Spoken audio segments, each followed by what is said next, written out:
Salut les amis, on est parti aujourd'hui pour le 1353e épisode de l'After Zap Image et on va débuter avec pas mal d'informations du côté de la Ligue 1 et notamment à l'Olympique Lyonnais où hier les Gaunes ont annoncé deux conférences de presse à suivre aujourd'hui, donc une à 10h et une à 14h30, donc potentiellement deux arrivées du côté de l'Olympique Lyonnais. Alors il y en a une qui est quasiment officielle et donc qui devrait être officielle dans quelques heures, puisque hier, jeudi, Corentin Tolisso a passé sa visite médicale avec l'Olympique Lyonnais, donc ça sera vraisemblablement annoncé officiellement dans quelques heures maintenant. On rappelle les amis qu'il y a quelques années, l'Olympique Lyonnais donc s'était séparé d'Alexandre Lacazette et de Corentin Tolisso contre à peu près 90 millions d'euros. Quelques années plus tard, les deux joueurs du CRU, les deux joueurs de l'Olympique Lyonnais reviennent au club gratuitement. C'est tout de même un très joli coup réalisé par l'Olympique Lyonnais. Ce sont évidemment encore deux joueurs qui sont dans la force de l'âge, qui peuvent beaucoup apporter à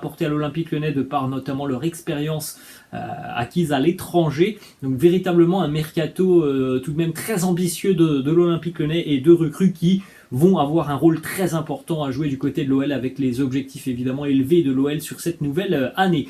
Autre information, alors est-ce que ça sera la deuxième officialisation en conférence de presse? Eh bien on le saura dans quelques heures. En tout cas, le quotidien L'Équipe a annoncé hier que Tété allait de nouveau être prêté à l'Olympique Lyonnais. On rappelle qu'il a été prêté au courant du mois de février à peu près par le Shakhtar Donetsk. Et le Shakhtar n'a pas voulu vendre Tété, donc il va de nouveau être prêté du côté de l'Olympique Lyonnais. On va enchaîner les amis du côté de Paris, une information qui concerne Mauricio Pochettino. Il y a un accord total entre le Paris Saint-Germain et Mauricio Pochettino et son staff pour une rupture de contrat. Il ne manque donc plus que les papiers à signer pour acter le départ du technicien argentin.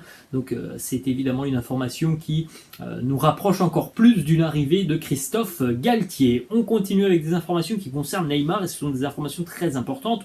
On a bel et bien l'impression, les amis, que le Paris Saint-Germain souhaite se séparer de Neymar. Première information, Luis Campos, qui est le directeur technique, grosso modo le directeur sportif du Paris Saint-Germain.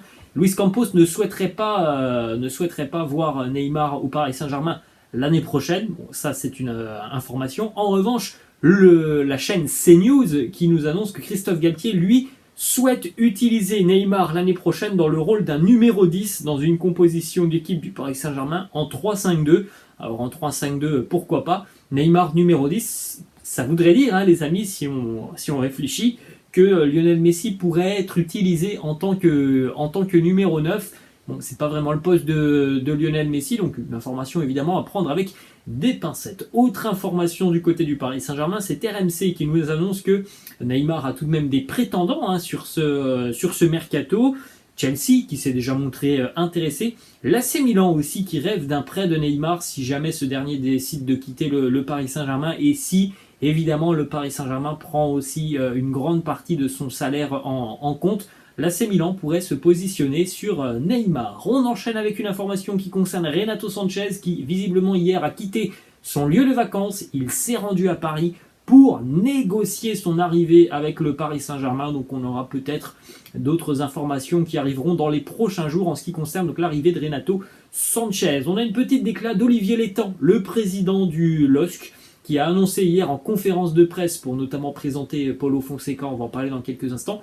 Olivier Létang qui s'est exprimé donc sur le dossier Renato Sanchez et qui nous dit « Aujourd'hui, on n'a aucun contact avec le Paris Saint-Germain concernant Renato Sanchez. » Il a aussi annoncé qu'il y avait d'autres grands clubs européens qui étaient intéressés et qui avaient d'ores et déjà même formulé des offres auprès de Lille. Visiblement, d'après Olivier Létang, pour le moment, le Paris Saint-Germain n'a formulé aucune offre formelle auprès des Dogs. Les informations qui tombent tout de même depuis quelques jours font état donc d'une décision de Renato de rejoindre le Paris Saint-Germain. Ensuite, on a une information qui concerne donc Leonardo, qui a quitté le Paris Saint-Germain. Selon le quotidien Le Parisien, si Leonardo était resté en place au Paris Saint-Germain, il n'aurait pas choisi la piste Christophe Galtier, il aurait plutôt opté pour Thiago Motta, qui vient de quitter la Spezia en Italie. Et en ce qui concerne le mercato, Leonardo aurait souhaité recruter Paul Pogba, Sadio Mané et Ousmane Dembélé qui est libre de tout contrat depuis quelques heures maintenant, puisque Ousmane Dembélé n'est plus un joueur du FC Barcelone officiellement, on peut le dire, Dembélé n'est plus un joueur du Barça. On poursuit toujours du côté de Paris les amis avec une officialisation, l'une des premières grosses recrues de ce mercato 2022 du côté du Paris Saint-Germain. Le PSG a annoncé hier soir tard dans la soirée la signature de l'international portugais Vitinha qui s'est engagé avec le Paris Saint-Germain. Le milieu de terrain du FC Porto rejoint le PSG et a signé un contrat donc de 5 ans. Bon, l'indemnité de transfert n'est pas connue officiellement, mais on parle d'un transfert de 40 millions d'euros pour un très jeune joueur assez prometteur. On se dirige, les amis, du côté de Monaco, une information qui va concerner la réserve de l'AS Monaco. Vous le savez, les amis, il y a beaucoup d'équipes qui ont des réserves qui évoluent notamment en National 2 pour la plupart, National 3 aussi pour certaines équipes, et notamment la réserve de l'AS Monaco qui a décidé de ne pas participer au championnat de National 3, donc anciennement la CFA2, afin de privilégier des rencontres face à des équipes de jeunes en France et en Europe. Alors l'AS Monaco ne participera pas au championnat de National 3, tout simplement parce que du côté de Monaco, on juge donc le niveau du championnat de National 3 beaucoup trop élevé et ça gêne donc les jeunes joueurs de l'AS Monaco dans leur progression.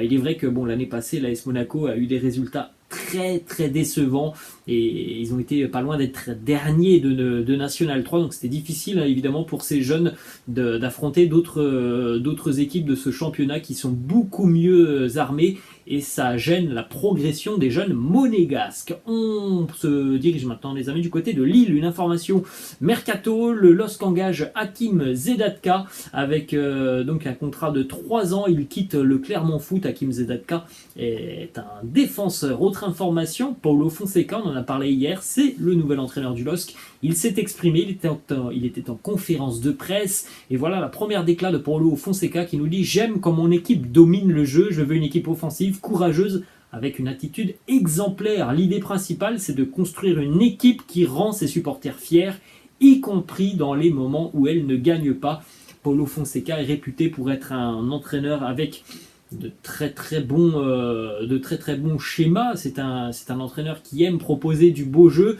C'est un entraîneur aussi qui a parfois des carences. En général, les équipes de Paulo Fonseca encaissent beaucoup de buts.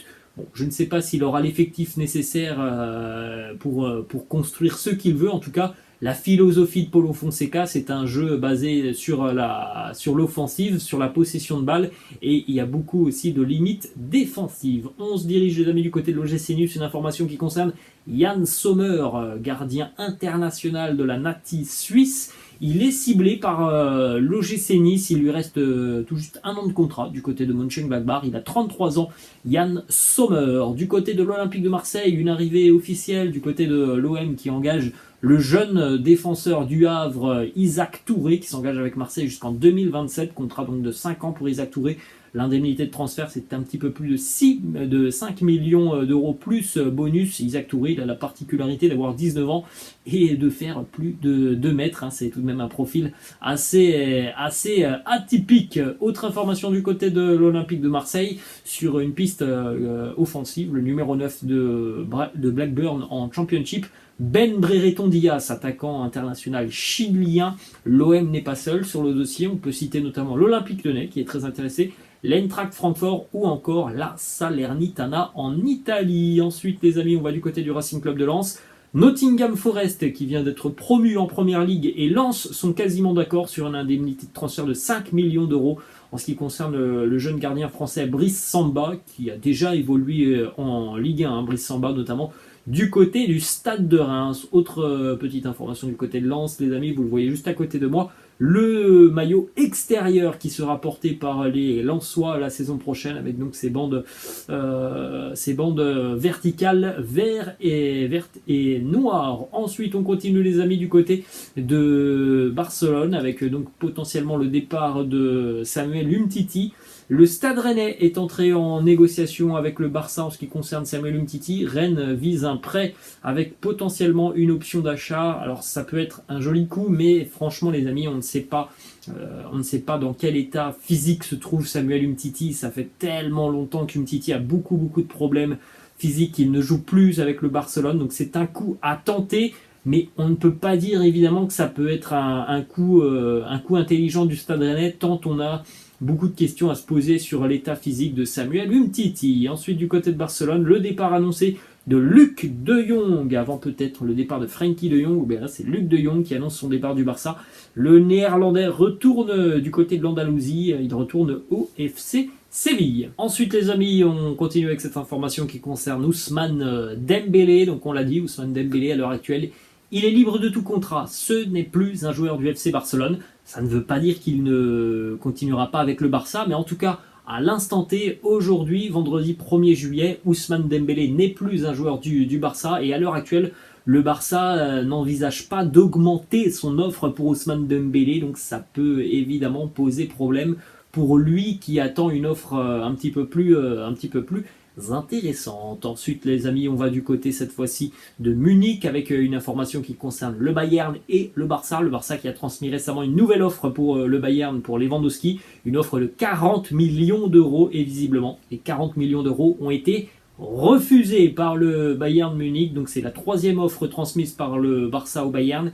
La troisième offre qui a été refusée. Ce sont véritablement des négociations très compliquées entre le Barça et le Bayern Munich. Le Bayern attend plus, tout simplement, pour Robert Lewandowski, 50, 60 millions d'euros. On n'a pas le prix exact, en tout cas, les 40 millions d'euros offerts par le Barça n'ont pas convaincu le Bayern de libérer l'international polonais. On enchaîne les amis du côté de l'Athletic Bilbao, ça concerne aussi un petit peu le Barça, puisque l'ex-entraîneur du FC Barcelone, Ernesto Valverde, est devenu hier officiellement le nouvel entraîneur de l'Athletic Bilbao. On continue les amis avec une petite image assez sympa. Ils étaient tous en vacances à Ibiza, la team argentine. Vous pouvez faire un petit arrêt sur l'image pour découvrir un petit peu tous les joueurs argentins qui se cachent sur cette image. On a évidemment du Lionel Messi, du André Di Maria, du Lautaro Martinez. Donc voilà, il y a beaucoup d'Argentins et ils passent de bons moments du côté d'Ibiza. Ensuite, du côté de Manchester City, on annonce aujourd'hui une officialisation.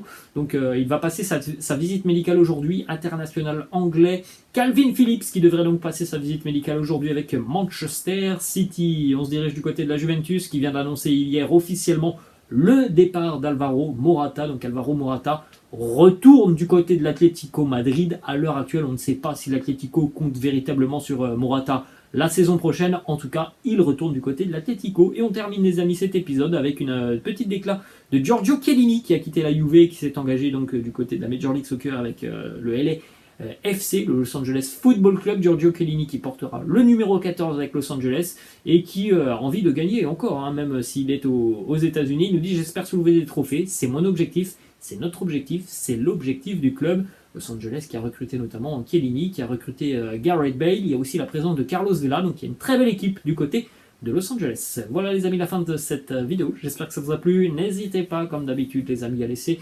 un petit pouce bleu ou à laisser un petit commentaire. Je vous laisse les amis et je vous dis à la prochaine. Ciao.